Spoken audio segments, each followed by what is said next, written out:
누가 하나님의 이름을 모독하는가? 제목으로 하나님 말씀 봅니다. 오늘 18번째 시간이고요. 지난주에 17번째 시간 말씀 함께 나눴는데 17번째 시간에는 7장 11절 중에 특별히 11절의 말씀을 중심으로 하나님의 말씀 보았죠. 이는 하나님께서 외모로 사람을 취하지 아니하심이라. 이 말씀의 뜻, 의미가 무엇인지를 함께 보았습니다. 이것을 한마디로 하면 하나님 앞에서는 특별히 죄인된 모습에서 유대인과 헬라인, 즉 이방인이 다 같다, 다름이 없다라는 말이었죠. 또 이것이 무엇을 말하는가 보면 이방인과 유대인이 죄된 모습에서 다름이 없다면 선택받은 민족으로 하나님의 백성 되는 것 또한 이방인과 유대인이 다름이 없다, 이런 말이 되는 것이죠. 그래서 이것을 근거로 이렇게 말씀하는 거예요. 복음에는 차별이 없느니라. 할렐루야. 낮은 자나 높은 자나 부한 자나 가난한 자나 건강한 자나 약한 자나 못 배운 자나 많이 배운 자나 유대인이나 이방인이나 하나님의 복음 앞에서는 누구도 차별함이 없는 것이죠. 지난주에 나는 가가와 도요이코 목사님, 그 목사님에게 이 진리가 그의 삶을 완전히 변화시키는 능력의 말씀이었어요. 누구든지 하나님이 사랑하신다는 것, 모든 사람을 하나님이 사랑하신다는 이것은 정말 가가와 도요이코 목사님에게는 어디서도 들어보지 못한 복음 중의 복음이었죠. 그래서 이 말씀은 가가와 도요이코 목사님뿐만이 아니라 우리 모두에게 하나님께서 주시는 사랑 고백이라고 말씀을 드렸습니다. 이 복음 때문에 하나님의 자녀된 우리가 세상 가운데 당당하게 이렇게 외칠 수 있죠. 하나님이 나 같은 자도 사랑하신다라고 말이죠. 하나님이 나 같은 자도 용서하신다라고 말입니다. 그리고 하나님이 이렇게 우리를 사랑하신 증거가 과연 무언가? 부인할 수 없는 그 증거가 제가 십자가라고 말씀을 드렸어요. 십자가를 보면 우리를 사랑하신 그 하나님, 그 하나님의 사랑에 대한 증거가 시퍼렇게 살아 숨쉬고 있는 것이에요. 새겨져 있는 것입니다. 그래서 복음 앞에 우리를 정죄하고 하나님 사랑받지 못할 것이라고 속이는 모든 것들 앞에서 우리는 하나님이 나 같은 자도 사랑하신다라고 당당히 외치고 그 복음의 능력으로 살아가는 저 여러분 되시라는 말씀을 지난 시간에 드렸습니다. 할렐루야. 자, 지난주에 이 놀라운 말씀 함께 나눴고요. 오늘은 18번째 시간으로 하나님의 말씀을 함께 보겠습니다. 1987년도에 있었던 일이에요. 벨기에에 그 죄브레 해라는 바다가 있는데 거기에 영국의 여객선이에요. 헤럴드 오브 프리 엔터프라이즈호라는 배가 침몰하는 사고가 있었어요. 지금 보시는 이 배가 그 배예요. 굉장히 큰 배였고요. 선원 그 40명을 포함해서 총 인원 193명이 그때 죽고 4명이 실종되는 아주 큰 사건이었어요. 엄청나게 큰 사건이라 그 외국의 수많은 사람들에게 보도도 많이 됐고요. 이 사건이 있은 뒤에 왜 이런 일이 있었는지 영국 당국에서도 철저하게 조사를 했어요. 근데 왜 이런 일이 일어났나 이렇게 보니까 큰 배니까 차를 그 배 안에 다 싣는데요. 차를 싣고 나면 뒷문을 닫아야 되잖아요. 근데 그 문을 맡은 선원이 술에 취해 있었대요. 그래서 문을 안 닫고 출발한 거예요. 그래서 출항한 지 몇 분 만에 이 배가 침몰하고 말아요. 이게 그 사고 당시 그 사진입니다. 참 어이없기도 하고 무섭기도 한 그런 사건이죠. 이때 193명이 죽었으니까요. 이때에 이 가족이 타고 있었어요. 이 여자아이가 9개월 됐던 그 칼리 주택이라는 여자아이예요. 이 여자아이의 가족도 이 배에 타고 있었죠. 여러분 193명이 죽었는데 이 조그만 여자아이가 이 배 안에서 어떻게 됐겠어요? 살아날 가망보다 죽을 가망이 더 많은 거죠. 그런데 여러분 이 아이가요 기적적으로 살아나요. 어떻게 살아나냐면 군인이었던 아이의 아버지가 목숨 걸고 이 아이를 지켜냅니다. 사고에 구조되고 나서 이 아버지가 상황을 이렇게 인터뷰를 했어요. 배가 이렇게 뒤집히는데 아내가 자기 딸을 잡고 있었대요. 그런데 아내 팔에서 딸이 떨어져 나갔다는 거예요. 그거 보자마자 막 달려가서 자기 딸을 안았대요. 근데 그 과정에서 아내와는 헤어져요. 막 배 안이 막 패닉과 공포에 막 사람들이 막 어찌할 줄을 모르고 있는 그런 배 안인데, 한 손으로는 자기 딸을 안고 한 손으로는 그 난간을 붙잡고 막 버텼다는 겁니다. 배가 점점 침몰해요. 이 아버지가 딸을 붙들고 얼마나 있었냐면 6시간을 배 안에 있었어요. 그렇게 있다가 야, 이거 안 되겠다 싶어서 헤엄쳐 나와요. 근데 이 아이를 안고 어떻게 헤엄쳐 나왔겠어요? 나중에 한 손으로 헤엄치다가 힘이 빠져가지고 이 아버지가 이 아이의 옷을 입으로 물었대요. 입으로 물고 정말 그 막 숨을 막 참아가면서 헤엄쳐서 나온 거예요.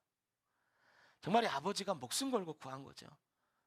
내가 죽더라도 이 아이만 살리겠다라는 일념으로 온 거 아닙니까? 6시간 만에 구조됐어요. 그래서 배 위에 올라왔죠. 그런데 자기 아내랑 헤어졌다 그랬잖아요. 근데 그 아내가 먼저 구조돼서 그 배 안에 있는 거예요. 그래서 막 껴안고 막 그 오열을 하면서 재회를 합니다. 너무 감동적인 스토리잖아요. 그래서 이 아버지의 인터뷰, 가족이 껴안고 오열하던 그 모습, 그게 막 전 세계의 외신으로 전해지면서 많은 사람들을 감동시켜요. 이 9살 난 아이, 이 칼리 주택이라는 여자아이인데요. 이 여객성 참사에서 살아난 최연소 생존자로 굉장히 유명해지고, 이 아이의 이야기, 이 스토리는 그 당시에 모든 영국 사람, 주변 나라 사람들이 다 알 정도로 아주 유명한 이야기가 됩니다.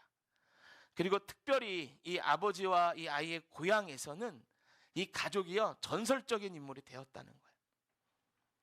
그리고 2021년 이 조그만 아이 칼리 주택이 34살이 되었을 때 그의 영국에서 세 번째로 큰 신문사인 데일리 메일이라는 신문사에 이 아이의 이름이 나오면서 어떤 기사가 하나 실려요. 34살 된 해예요. 켈리 주택이. 이 아이가 훌륭한 사람 됐다, 잘 살았다, 이런 기사였으면 좋았을 텐데 기사의 제목이 이렇습니다. 여객선 참사에서 아빠가 목숨 걸고 구한 딸 허망하게 생을 마감하다, 이런 제목이에요. 칼리 주택이 34살에 어느 날 갑자기 죽은 거예요. 왜 이 아이가 젊은 나이에, 그 당시에는 아이가 아니죠. 이 사람이 왜 젊은 나이에 이렇게 죽었나 보니까 마약을 하다가 약물 중독으로 죽은 거예요. 그래서 이 데일리 메일의 기자뿐만이 아니라 모든 사람들이 칼리 주택의 죽음을 안타까워하는 거야. 그래서 헤드라인 기사로 이렇게 낸 거죠. 여객선 참사에서 아빠가 목숨 걸고 구한 딸 허망하게 생을 마감하다. 여러분, 이 칼리 주택이라는 이 사람의 삶은 많은 것을 생각하게 해요. 저는 이 칼리 주택에 대한 이 기사를 보면서, 그리고 설교를 준비하면서 제일 먼저 생각났던 한 그 단어가 이거예요. 격이라는 한자예요. 격. 여러분, 사람은 그냥 사는 게 아니에요. 격에 맞는 삶을 살아가야 돼요. 여러분, 이 격이라는 글자 한문에 보면 이게 격식격이거든요. 이 글자를 분석해 보면 이렇게 돼요. 나무 목에 각각 각자예요.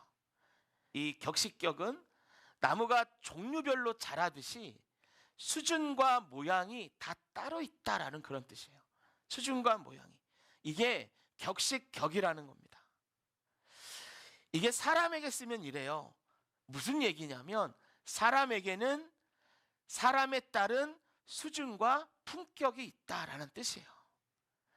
그래서 사람의 품격에 해당하는 인격에도 격식격자를 쓰고요. 가격이라는 거에도 격식격자를 써요. 여러분, 이와 같이요, 사람들에게는 그것에 걸맞는 격이라는 게 있어요. 이건 수준이라고도 말할 수 있죠. 조금 전에도 말씀드렸지만 사람은 그냥 사는 게 아니에요. 격에 맞는 삶을 살아야 돼요. 그런데 그 사람이 격에 맞는 삶을 살지 못하면 주변 사람들이 실망해요. 그리고 더 나아가서는 손가락질하기도 합니다. 여러분, 칼리 주택의 죽음이 많은 사람에게 실망감을 준 것은 아버지가 살린 생명이라는 그 생명에 맞는 격의 삶을 살아내지 못했기 때문에 그런 거예요. 그렇게 되니 사람들이 책망하듯이 이렇게 말하는 겁니다. 야, 그렇게 살라고 네 아버지가 널 구한 게 아니야. 이렇게 말하는 거예요. 여러분, 이 격이 특이한 게 있어요. 이 격이 특이한 게 뭐냐면 그 사람의 삶, 그 삶의 어떠한 때문에 이 격이 달라지는 게 아니라는 거예요. 잘 여러분 생각해 보세요. 예전에 어떤 서울대 고고학과 교수가 있었어요. 이 교수에게 어떤 기자가 물어봐요. 교수님, 고고학을 연구하면서 가장 기억에 남는 일이 있습니까? 한번 말해 주세요. 아마도 이 기자는 교수가 자기가 발굴한 어떤 유명한 유물들에 대한 이야기를 할 줄 알고 이렇게 물어봤던 것 같아요. 그런데 이 서울대 고고학과 교수가 아주 엉뚱한 얘기를 합니다. 이렇게 말했어요. 오래전에 서울시 송파구에 있는 몽촌이라는 곳에서 백제 때의 토성을 발굴하는 중이었대요. 막 발굴을 하는데 근데 땅을 열심히 파고 있는 자기를 보면서 어머니가 아들에게 이렇게 말하더래요. 야, 너 공부 안 하면 저 사람처럼 된다. 그러고 지나가더라는 거예요. 자기가 서울대학교 교수인데 발굴하다가 그 얘기를 들었대요. 근데 참 우습기도 하고 이 무슨 얘기인가 싶기도 하고 그래서 그 이야기가 가장 기억에 남더라는 거예요. 여러분, 이분의 신분, 서울대학교 교수라는 그 신분은 남들이 어떻게 보느냐 그것에 따라서 달라지는 게 아니에요. 그렇죠, 여러분? 반응 좀 해주세요. 그렇죠? 네, 그렇죠. 이해하시고 계시죠? 어떤 사람이 너 공부 안 하면 저렇게 돼? 그거는 그분에 대해서 몰라서 하는 거지. 그 사람이 서울대학교 교수까지 된 사람이고 고고학계에서 굉장히 유명한 사람이었다는 신분이 변화되는 게 아니란 말이에요. 여러분, 격이 그래요. 격이요.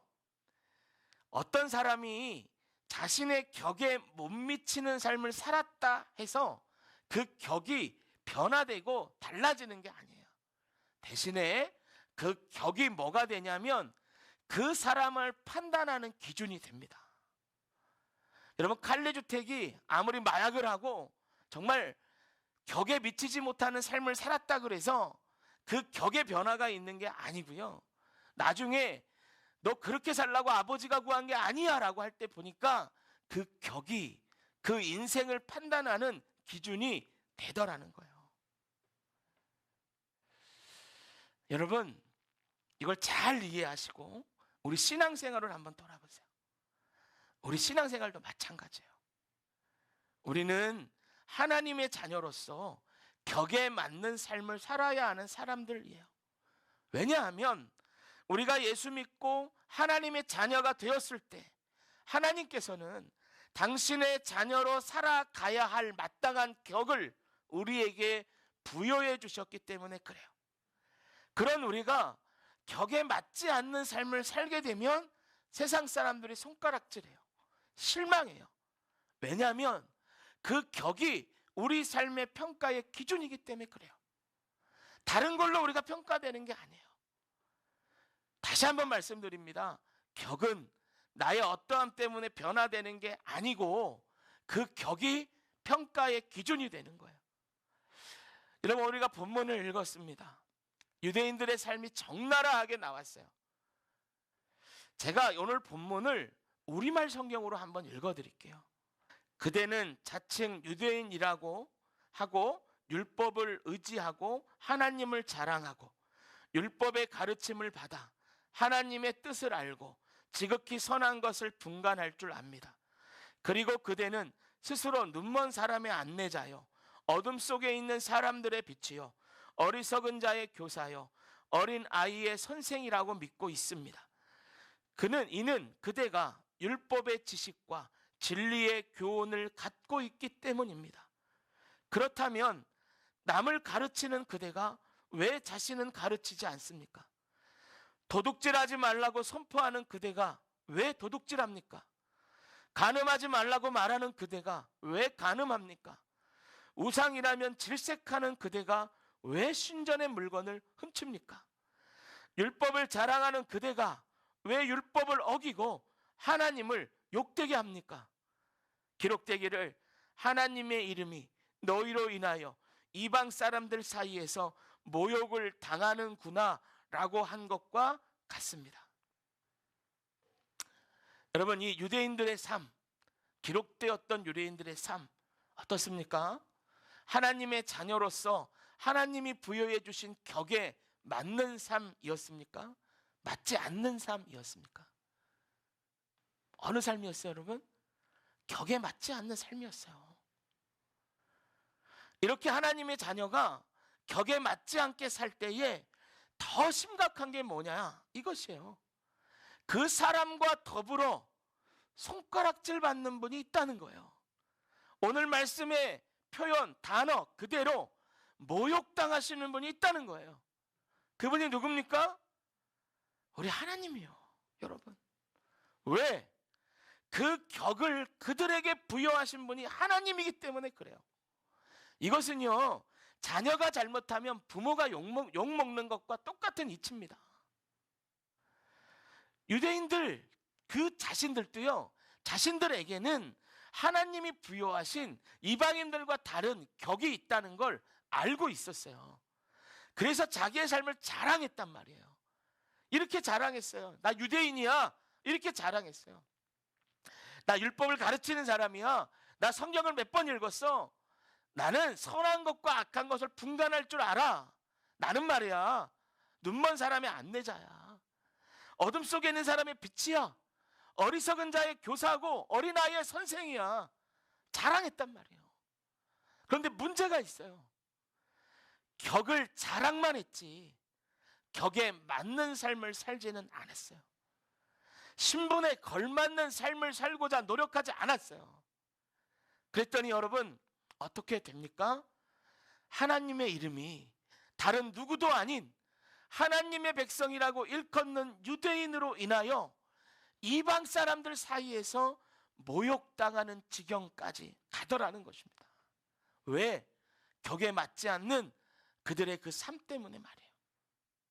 여러분, 이게 어떻게 유대인만의 문제입니까? 한국교회는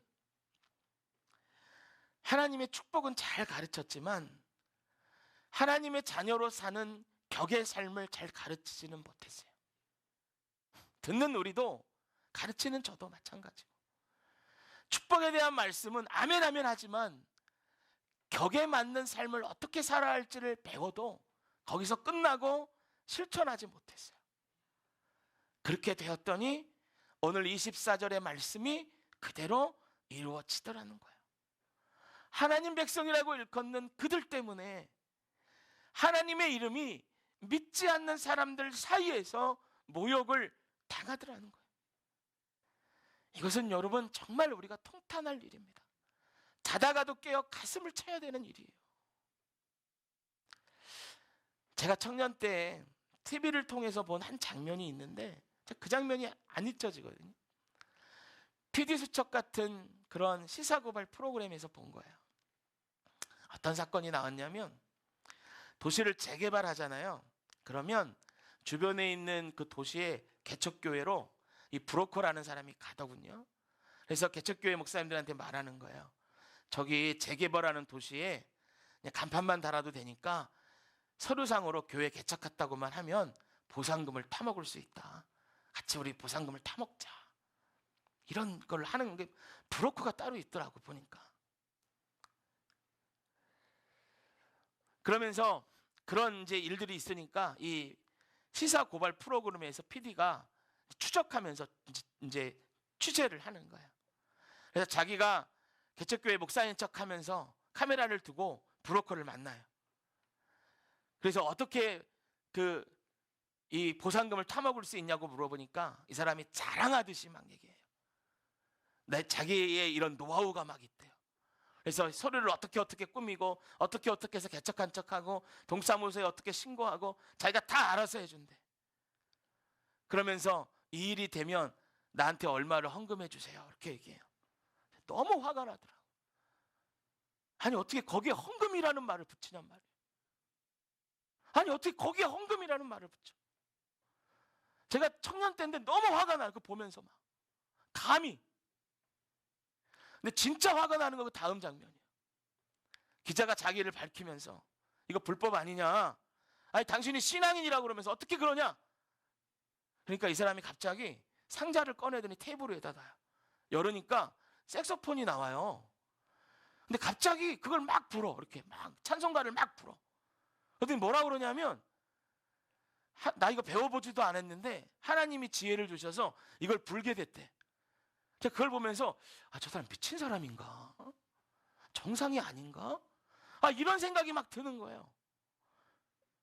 그러면서 제 안에 들었던 생각이, 이거 많은 사람들이 볼 텐데 그러면 얼마나 세상 사람들이 예수 믿는 사람을 비이성적이고 불법을 저지르는 상식이 없는 그런 사람으로 보겠나 말이에요. 너무 제가 화가 나는 거예요. 제가 이 장면을 본 지 한 20년이 넘은 것 같은데요, 지금도 그 장면이 머릿속에 또렷이 있어요. 오늘 24절의 말씀, 기록된 바와 같이 하나님의 이름이 너희 때문에 이방인 중에 모독을 받는다 하는도다. 그대로 이루어지고 있는 거예요. 여러분, 이건 다른 누구의 이야기도 아니죠. 저 여러분의 이야기죠. 세상 사람들 가운데 믿지 않는 가족들과 이웃들과 살고 있는, 직장을 다니며 일을 하는 저 여러분들의 이야기예요. 우리의 거울이에요. 여러분, 우리는 지금 어떤 삶을 살고 있어요? 격에 맞는 삶을 살고 있습니까? 격에 맞지 않는 삶을 살고 있습니까? 제가 앞에서 짤막하게 보여드렸던 그 여객선 이야기를 기억하실 거예요. 그 큰 여객선이 뒤집어지는데 그 원인이 문을 맡은 사람이 문을 닫지 않고 술 취해 있었기 때문에 그렇게 됐다는 거예요. 격에 맞지 않는 행동을 한 선원 한 사람, 그 사람 때문에 그 큰 여객선이요 침몰하더라는 거예요. 여러분, 우리 모두는 각자 삶의 자리에서 여객선의 문 맡은 자와 같이 그런 자리에 있는 사람이 저와 여러분이고 예수 믿는 사람이에요. 죄악의 물이 들어와서 침몰하고 있는 이 사회와 가정, 마을, 우리가 만나는 사람들, 그들 가운데 우리가 있어요. 그렇다면 누가 이 문을 닫아야겠어요? 믿는 우리가 그 문을 닫는 거예요.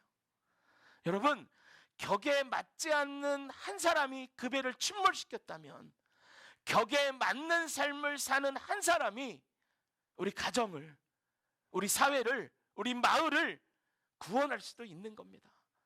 할렐루야. 여러분, 우리 모두는 유대인이 그랬던 것처럼 우리가 하나님의 백성인 걸 알아요. 남들에게 없는 구원의 은혜가 우리에게 있는 걸 안단 말입니다. 그럼 이제 우리가 어떻게 살아야겠어요? 격에 맞는 삶을 살아야 할 줄로 믿습니다. 그래야 저와 여러분들 때문에 하나님의 이름이 모독당하지 않아요. 여러분, 그 누구도 내가 오늘 살면서 하나님의 이름을 모독해야지 이러면서 사는 사람 없단 말이에요. 격에 맞지 않는 삶을 살다 보니 결과가 그렇게 된 거 아닙니까? 그런데 그렇게 마음 먹고 살았든 어쩌다 보니 그렇게 됐든 결과는 똑같은 거예요. 여러분, 우리가 살면서 나의 자존심 때문에, 나의 이익 때문에 얼마나 많이 하나님의 이름을 모독했습니까? 사랑하는 성도 여러분, 그동안 몰라서 그랬다 치지만 이제는 이 말씀을 들었어요. 그럼 어떻게 사시겠습니까? 여러분들 각자의 삶의 자리에서 어떻게 살아가시겠습니까? 나의 어떠함 때문에 내가 살아야 하는 격이 변화되는 게 아니에요. 대신 그 격은 여러분들의 삶을 평가하는 기준이 될 겁니다. 여러분, 한번 물어보세요. 하나님께 기도해 보세요. 아우, 힘든 거 시키면 어떡하지? 이런 걱정하지 마시고 한번 물어보세요.